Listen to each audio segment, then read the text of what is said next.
we just had our lunch. Very rough. Hello and good day to everyone. This is Attorney Angel. So, welcome back to part two of our discussion on the International Human Rights Law. So, in part one, we were able to tackle the historical background, the definition of human rights, the three generations of human rights, the different approaches, as well as the UN Charter and the International Bill of Human Rights, starting off with the Universal Declaration of Human Rights. So, for part two of our discussion on international human rights law, we will begin where we left off, the International Bill of Human Rights, starting with the ICCPR, or the International Covenant on Civil and Political Rights. So, without further ado, let us proceed with the discussion. So we now go to the International Covenant on Civil and Political Rights, or the ICCPR. So what is the ICCPR? Okay, the ICCPR is a human rights treaty which was adopted by the United Nations General Assembly on December 16, 1966. And the ICCPR entered into force on March 23, 1976. So, what is the significance of the ICCPR? Of course, it is significant because it elaborated further the civil and political rights enumerated in the Universal Declaration of Human Rights. And what is more important is that it made them binding on the states, which are parties to the covenant. Okay. So if you look at Article 2 of the ICCPR, it states that each state party undertakes to respect and to ensure to all individuals within its territory and subject to its jurisdiction the rights recognized in the covenant without distinction of any kind, such as race, color, sex, language, religion, political or other opinion, national or social origin, property, birth, or other status. So the next thing that we want to know about the ICCPR is what are the rights which are recognized under the ICCPR. So there are several rights recognized under the ICCPR.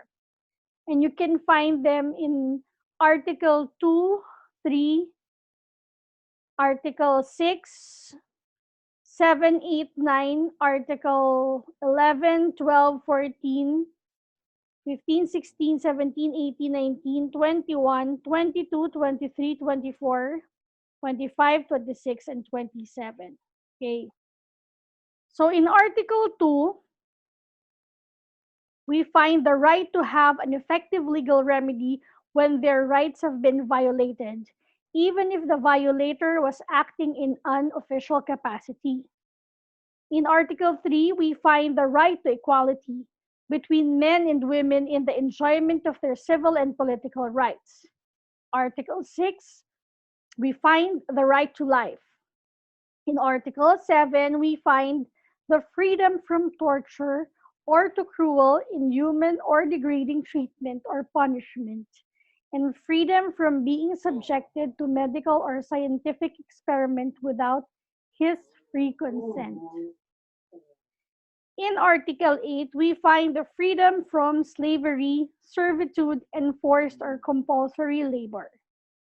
In Article 9, we find the right to liberty and security of person, and freedom from arbitrary arrest or detention, and from being deprived of his liberty except on such grounds and in accordance with such procedure as are established by law. In Article 11, we find the freedom from imprisonment for inability to fulfill a contractual obligation. In Article 12, we find the right to liberty of movement and freedom to choose his residence, and the freedom to leave any country, including his own, and not to be arbitrarily deprived of the right to enter his own country.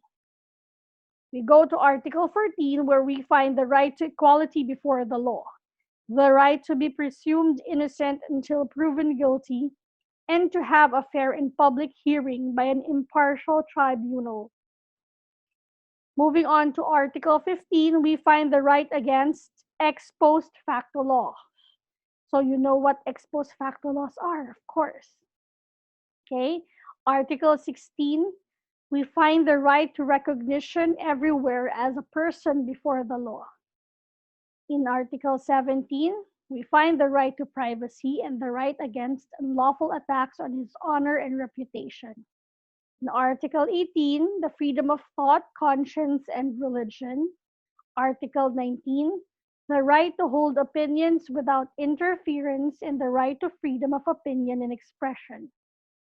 In Article 21, the right to peaceful assembly. Article 22, the right to freedom of association, including the right to form and join trade unions. Next, Article 23, the right to marry and to found a family. 24, the rights of a child to acquire a nationality and to be registered immediately upon birth and to have a name. 25, the right to take part in the conduct of public affairs, to vote, and to be elected and access to public service. 26, the right to equality before the law and to equal protection. And in Article 27, the right for members of religious, ethnic, or linguistic minorities to enjoy their culture, practice their religion, and use their language. Okay. So, are there limitations to the rights recognized under the ICCPR? Of course, just like in the Universal Declaration of Human Rights, these rights are subject to certain limitations. Okay. So you will find the limitations in Article 19 and Article 20. So in Article 19, it states that the right to freedom of expression carries with it special duties and responsibilities. So it may be subject to certain restrictions, but these shall only be such as are provided by law and are necessary for respect of the rights or reputations of others and for the protection of national security or of public order or of public health or morals. And in Article 20, if Article 19 is on the right of freedom of expression, still Article 20 is with respect to the right to freedom of expression. And it states that it shall also be limited by Article 20, which prohibits any propaganda for war and any advocacy of national, racial, or religious hatred that constitutes incitement to discrimination, hostility, or violence. Okay. Under the ICCPR, there is also an important concept or principle that you have to remember, and that is the right of derogation. And what is this right of derogation? So, the right of derogation allows the state parties under the ICCPR that in time of public emergency which threatens the life of the nation and the existence of which is officially proclaimed to take measures derogating from their obligations under the covenant to the extent strictly required by the exigencies of the situation. Okay, so remember that the right of derogation. Because in ordinary times, okay, these are non-derogable. But um, under the ICCPR, these rights can be derogated or these can be derogable only when there is a public emergency which threatens the life of the nation and the existence of which is officially proclaimed. And the state party needs to take measures. And that measure requires that state party to derogate from this obligation under the ICCPR. Okay, so in the exigency of the situation, they can do that. Okay, but in the exercise of the right of derogation, there are certain requirements that have to be met. Okay, and what are these requirements? Okay, so there are how many? One, two, three, four, five, six, seven, eight. Okay. So first, it may only be exercised in times of public emergency which threatens the life of the nation, as I have said. Two, the existence of the public emergency is officially proclaimed, as I've said. Three, the measures taken by a state party in derogating from its obligations under the covenant shall only be to the extent strictly required by the exigencies of the situation, as we have mentioned also. Four, such measures should not be inconsistent with the other obligations of the state party under international law. Okay? Fifth, such measures do not involve discrimination solely on the ground of race, color, sex, language, religion, or social origin.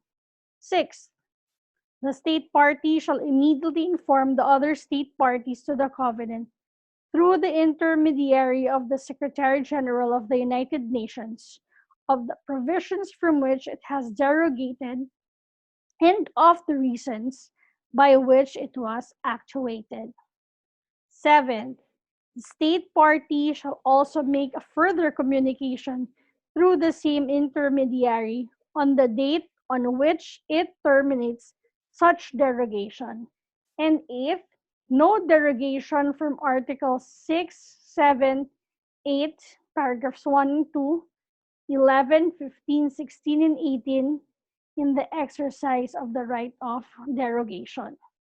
Oh, so those articles that I've mentioned are non-derogable rights. Okay. So again, what are those non-derogable rights?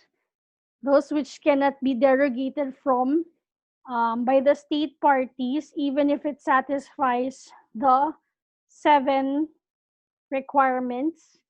These are in Article 6, the right to life, in Article 7, the freedom from torture or to cruel, inhuman, degrading treatment or punishment, in Article 8, freedom from slavery and servitude, Article 11, freedom from imprisonment for inability to fulfill contractual obligation, Article 15, the right against ex post facto laws, Article 16, the right to recognition everywhere as a person before the law. And Article 18, the freedom of thought, conscience, and religion. Okay. But before we go to the International Covenant on Economic, Social, and Cultural Rights, or the ICESCR, let's discuss in passing the first optional protocol and the second optional protocols to the ICCPR. Okay. So the first optional protocol um, was the first optional protocol entered into force on March 23, 1976. Okay. And it enabled the Human Rights Committee set up under the covenant and to receive and consider communications from individuals claiming to be victims of violations of any of the rights under the ICCPR. Okay. Notable is Article 1 of the first optional protocol, which states that a state party to the covenant that becomes a party to the protocol recognizes the competence of the Human Rights Committee to receive and consider communications from individuals subject to its jurisdiction who claim to be victims of a violation by that state of any of the rights set forth in the covenant. And further, it states that individuals who make such a claim and who have exhausted all available domestic remedies are entitled to submit a written communication to the committee, and that is under Article 2. Okay.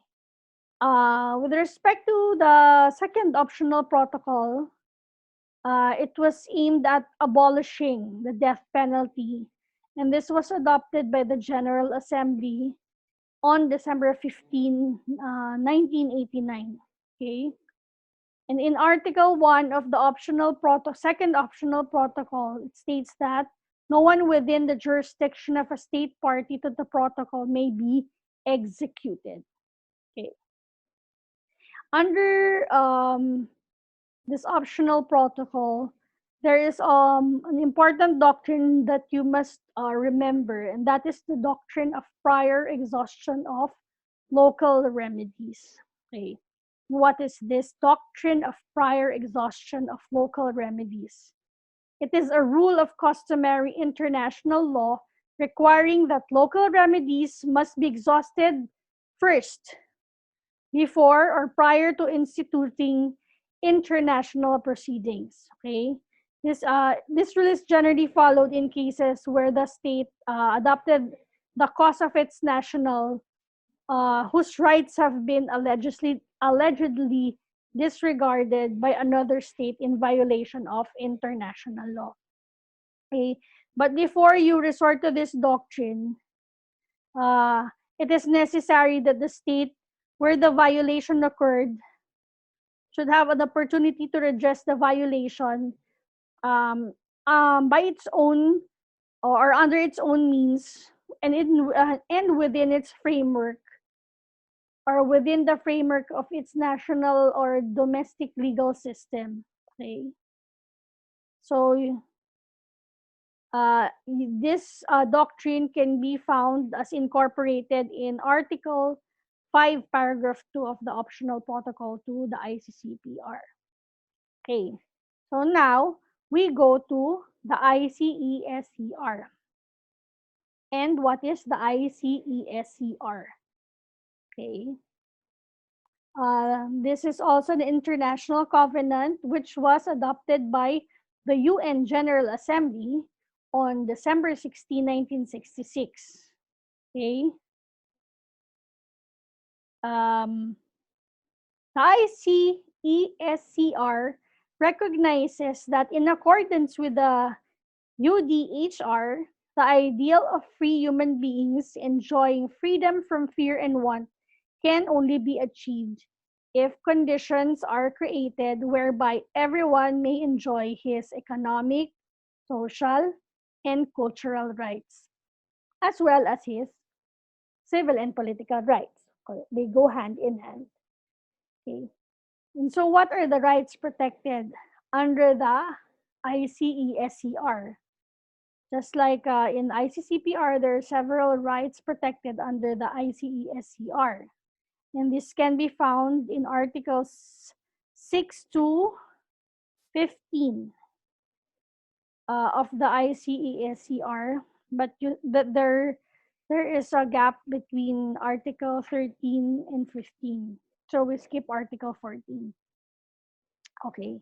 So let's go through them one by one. In Article 6, the right to work, which includes the right of everyone to the opportunity to gain his living by work, which he freely chooses or accepts.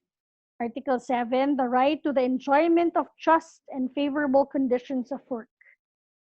Article 8, the right to form trade unions and join the trade union of his choice. Article 9, the right to social security, including social insurance. Article 10, the right to the widest possible protection and assistance to the family. Article 11, the right to an adequate standard of living, including adequate food, clothing, and housing, and to the continuous improvement of living conditions. Article 12, the right to the enjoyment of the highest attainable standard of physical and mental health. Article 13, right to education, including primary education, which will be compulsory and available free to all. And we skip Article 14, going to Article 15, the right to take part in cultural life, to enjoy, sorry, the benefits of scientific progress and its applications, and to benefit from the protection of the moral and material interests resulting from any scientific, literary, or artistic production of which he is the author. Okay, so the same question. Are the rights under ICESCR subject to limitations? Okay. Yes, just like in the UDHR and the ICCPR, they are subject to limitations. And in Article 4 of the ICESCR, the limitation is provided. Okay? The limitations are determined by law and only insofar as this may be compatible with the nature of these rights and solely for the purpose of promoting the general welfare in a democratic society. Okay. In ICESCR, an important principle that you have to remember is the principle of progressive realization. Okay, and what is this principle of progressive realization? This principle of progressive realization recognizes that the full realization of some rights under the ICESCR may be difficult to achieve in a short period of time. So in Article 2 of the ICESCR, it allows each state parties to take steps individually and through international assistance and cooperation um, to the maximum of its available resources with a view to achieving progressively full realization of the rights recognized under the ICESCR by all appropriate means, including particularly the adoption of legislative measures. And in paragraph 9 of the ICESCR, uh, there is a general comment which was dated December 14, 1990, which states that the requirement to take steps imposes a continuing obligation to work towards the realization of the rights under the covenant. Okay. Now, we have gone through the International Bill of Human Rights. Okay. So, what are the other conventions aside from the International Bill of Human Rights? So there are other multilateral conventions on human rights which were adopted under the auspices of the United Nations. And these include the following: the International Convention on the Elimination of All Forms of Racial Discrimination, Convention on the Elimination of All Forms of Discrimination against Women, or as it is more popularly called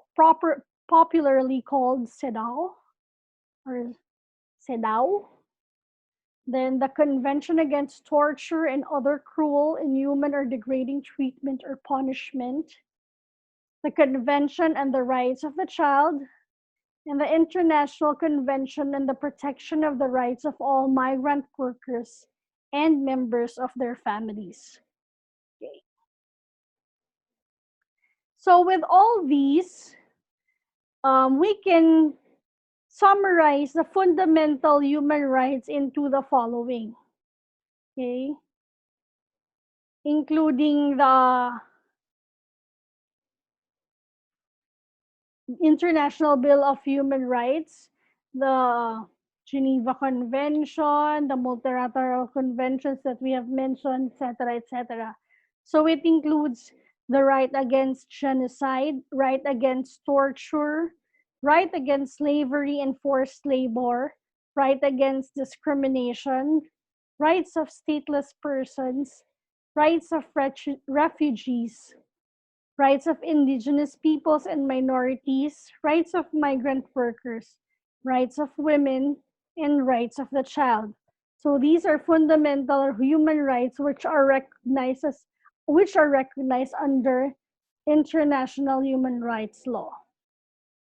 Okay, as to the Human Rights Commission, Um, this was created under the ECOSOC, if you remember. Okay. So I will leave it up to you to read more about the UN Human Rights Commission, and it is provided also in the book of Father Bernas. Okay. And if you can also supplement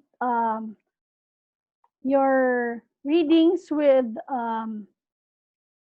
the topic on the United Nations Human Rights Commission. Okay. Actually, this is also controversial, especially with respect to the Philippines, especially under the presidency of Rodrigo Duterte. Okay, moving on. Hey, oh wait. Before we move on to, oh wait, okay. Before we move on to this illustrative case of Filartiga versus Peña Irala, let me just mention that the right against genocide, the right against torture, the right against slavery and forced labor, and the right against discrimination have become customary law because of state practice or by state practice. Okay. So let's discuss briefly the case of Filartiga versus Peña Irala. Okay. Here, Filartiga and Peña Irala are both Paraguayan or citizens of Paraguay. Okay. Filartiga filed a case against Peña Irala for torturing a family member while the latter was still a police officer. So what he did was he filed a suit against Peña Irala before the U.S. courts. Okay, the jurisdiction in this case was based on or the ATS or the Alien Tort Statute. Okay, the Alien Tort Statute authorized aliens in the United States to file before their district courts with respect to civil suits uh, in their district courts. The authorized aliens to file before their district courts civil suits against another alien. Okay. So in the district court, the case filed by Filartiga was dismissed. And so Filartiga appealed. Okay, so he's the appellee in the Filartiga versus Peña Irala case. Okay. So the issue in this case was whether or not torture can be considered a violation of the law of nations. Okay. So here the court held that yes, torture can be considered a violation of the law of nations. For purposes of or on the basis of the Alien Tort Statute, torture may be considered to violate the law of nations. Also, the court stated that the prohibition against torture has become part of the customary law or customary international law. Okay? And that various UN declarations, such as the UDHR and the 1975 Declaration on the Protection of All Persons from Torture, portrays the fact that prohibition against torture has become part of international customary law. The torture has been officially renounced by a vast majority of national nations. That is why the court concluded that torture violates the law of nations. Okay. So, before we go to the last topic of this discussion on international human rights law, let me first backtrack on the topic of international implementation of human rights law, which was also discussed by Father Bernas in his book, that each state is to implement human rights law within its own jurisdiction. In that, the United Nations also has a system of implementation of the international human rights. Okay. So now we go to the International Criminal Court.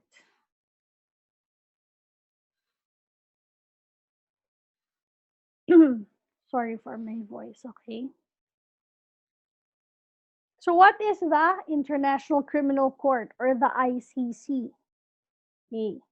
It is said to be the first permanent treaty-based international criminal court established to promote the rule of law and ensure that the gravest international crimes do not go unpunished. Okay? It shall be a permanent institution and shall have the power to exercise its jurisdiction over persons for the most serious crimes of international concern as referred to in the Rome Statute, and shall be complementary to national criminal jurisdictions. Actually, that is from the Rome Statute, Article 1. Okay. This was established by the Rome Statute on July 17, 1998. Okay. This was participated in by 120 states in the United Nations Diplomatic Conference of Plenipotentiaries on the establishment of an international criminal court. Okay. It entered into force on July 1, 2002. So anyone who commits any of the crimes under the Rome Statute after July 1, 2002 will be liable for prosecution by the ICC. Okay. You cannot also separate the discussion of the ICC with that of the Rome Statute, of course. So, because it is the Rome Statute that established the ICC. Okay. The Philippines signed the Rome Statute of the International Criminal Court December 28, 2000 through Charge d'Affaires Enrique Manalo of the Philippine Mission to the UN. However, this was not signed by the President of the Philippines. Okay? And in fact, there was a case, Pimentel versus Office of the Executive Secretary. Okay? The issue in that case was whether or not the Executive Secretary and the DFA Secretary, whether or not they can be compelled by mandamus to transmit to the Senate a copy of the Rome Statute signed by the member of the Philippine Commission to the UN, even without the signature of the President. So the Supreme Court held that no, it cannot, because it is beyond the jurisdiction of the courts to compel the executive branch of the government to transmit the signed text of the Rome Statute to the Senate. Okay? Because under our constitutional law, a power to ratify is vested in the president and subject to the concurrence of the Senate. Okay?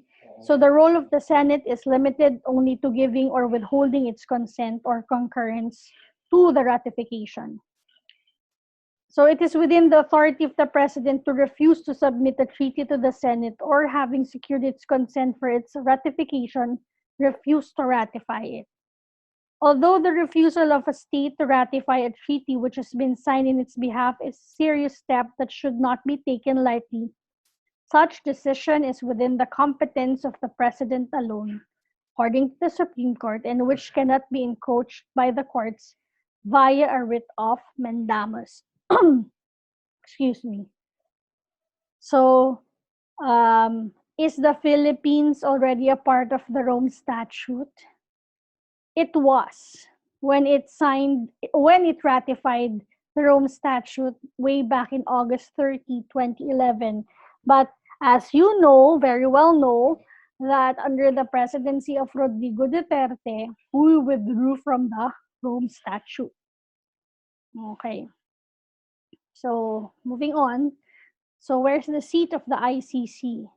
It can be found in The Hague in the Netherlands. Okay.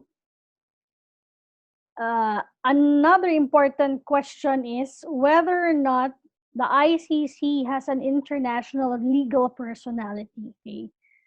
Under Article 4 of the Rome Statute, yes, the answer is yes. The court shall have international legal personality It shall also have such legal capacity as may be necessary for the exercise of its functions and the fulfillment of its purposes. So, what are the crimes under the jurisdiction of the ICC? So, in accordance with the Rome Statute, the ICC has jurisdiction with respect to the following crimes. Oh, wait, sorry. I was not able to list down the crimes in the slide, so please take note of the crimes. Okay, the crime of genocide, crimes against humanity, war crimes, and the crimes of aggression. Okay. Under the uh, Rome Statute, it's important that you remember the rules on jurisdiction or jurisdictional rules under the ICC. So there are four. First is jurisdiction ratione materiae or subject matter jurisdiction. So the jurisdiction of the ICC shall be limited to the most serious crimes of concern to the international community as a whole. And the court has jurisdiction in accordance with the Rome Statute with respect to the crimes of genocide, crimes against humanity, war crimes, and crimes of aggressions, as I have mentioned. This can be found in Article 5 of the Rome Statute. Next is jurisdiction ratione loci, or place of the commission of the crime jurisdiction. Okay, so here, once a state becomes a party to the statute, it accepts the court's jurisdiction with respect to crimes under the Rome Statute. However, for the court to exercise its jurisdiction, the territorial state or the state on whose territory the situation is being investigated has taken or is taking place, or the nationality state or the state whose nationality is possessed by the person who is being investigated must be party to the Rome Statute. And this can be found under Article 12. Third is the jurisdiction ratione personae, or over the person of the accused jurisdiction. Here, the ICC shall have jurisdiction over the person of an accused only if the crime was committed in the territory of a state that is a party to the Rome Statute, or if the accused is a national of a state that is party to the Rome Statute. This can be found in Article 12. Okay. But in Article 26, it states that the court shall have no jurisdiction, however, over any person who was under the age of 18 at the time of the alleged commission of the crime. And in Article 27, it states that the statute shall apply equally to all persons without any distinction based on official capacity. In particular, official capacity as a head of state or government, a member of a government or parliament, an elected representative or government official, shall in no case exempt a person from criminal liability under this statute, nor shall it in and of itself constitute a ground for reduction of sentence. And the fourth, which can be found in Article 11, jurisdiction ratione temporis, or time of commission of the crime jurisdiction. So here, a person shall not be criminally responsible under the Rome Statute unless the conduct in question constitutes, at the time it takes place, a crime within the jurisdiction of the court. And the court has jurisdiction only with respect to crimes committed after the entry into force of the Rome Statute. Okay, this is also found in part of this is found in Article 22 of the Rome Statute. Okay. So, one more important thing before we end this lecture. Okay.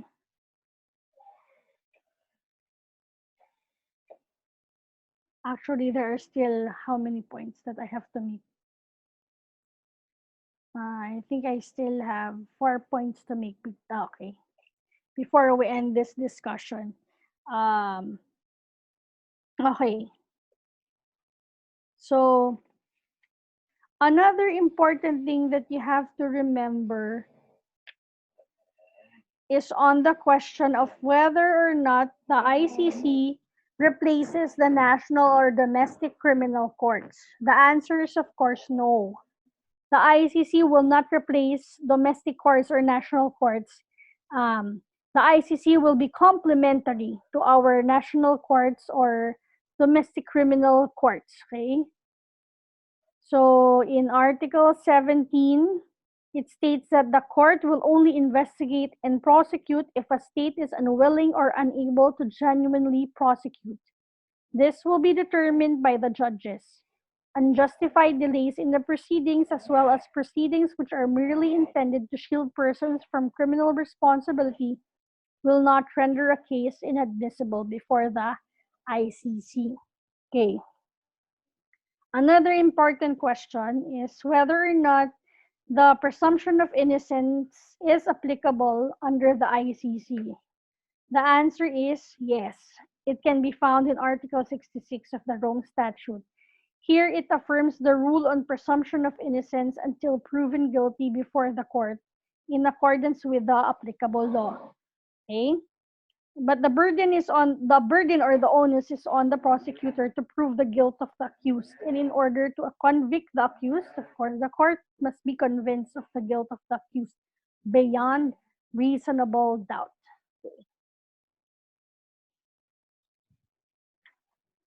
Okay, next.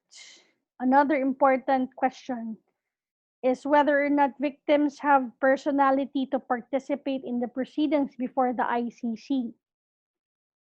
The answer is yes. Under Article 15 of the Rome Statute, Article 19, and Article 82. Okay, yes. Victims um, can participate in the proceedings before the ICC. Okay. They can make representations to the pretrial chamber. They can make submissions directly as well as through counsel. And they can make applications for reparation and appeal the same. Okay? This is because the victims before the two ad hoc tribunals for the former Yugoslavia and Rwanda. You have to read about Yugoslavia and Rwanda, okay? The tribunals formed, okay, in Yugoslavia and Rwanda. These were considered as landmark cases in international law, okay? The victims um, which were heard under the tribunal were witnesses who have no independent participation in the proceedings but are called on to give evidence by the parties to the proceedings. Okay. Now, second to the last point about ICC. This is important because you may be asked to compare and contrast between the ICC and the ICJ or the International Court of Justice. So, well, compare and contrast meaning have to distinguish and look for similarities. But for the similarities, very easy. They're both international courts. Okay. But in ICC, it primarily deals with prosecution of individuals for international crimes, while in the ICJ, it deals with contentious proceedings between state parties. Okay. That is as to the jurisdiction in general. As to subject matter jurisdiction or rationale materiae, the ICC is limited to most serious crimes of concern to the international community as we have enumerated, while the ICJ covers legal disputes which the states refer to it. Like, for example, disputes regarding the interpretation of a treaty, questions of international law, existence of any fact, which, if established, would constitute breach of international obligations, and also issues as to the nature extent of reparation to be made for breach of international obligations. Okay, so this can be found in Article 36 of the ICJ statute. And in Article 96 of the UN Charter, the ICJ has jurisdiction also to give an advisory opinion on legal questions as may be requested by the General Assembly and the Security Council. Or they can also refer legal questions arising within the scope of the activities of the other organs and agencies of the United Nations upon request and when authorized by the UN General Assembly. As to the jurisdiction over persons or parties or rationale personae, excuse me, the ICC has power to exercise jurisdiction over persons for the most serious crimes of international concern and complementary to national or domestic criminal jurisdictions, as we have said. Okay. While ICJ, um, the state parties' consent are needed for the RCJ to acquire jurisdiction. Remember that. Okay, so last point is the Philippines. Okay. So in the Philippines, we have RA 9851. This is the Philippine Act on Crimes Against International Humanitarian Law, Genocide, and Other Crimes Against Humanity. Okay. This provides for the legal framework for the prosecution of war crimes, genocide, and other crimes against humanity, which are crimes under international law, rather than as common crimes under the revised penal code. Okay. So I will stop there because this is already a prelude to the next chapter, which is also the next topic under our syllabus on international humanitarian law. Okay. So with that, uh, we conclude part two of our discussion on international human rights law. So I hope you learned something and I hope you took down notes. Thank you very much for watching and for listening. And I hope we see each other soon.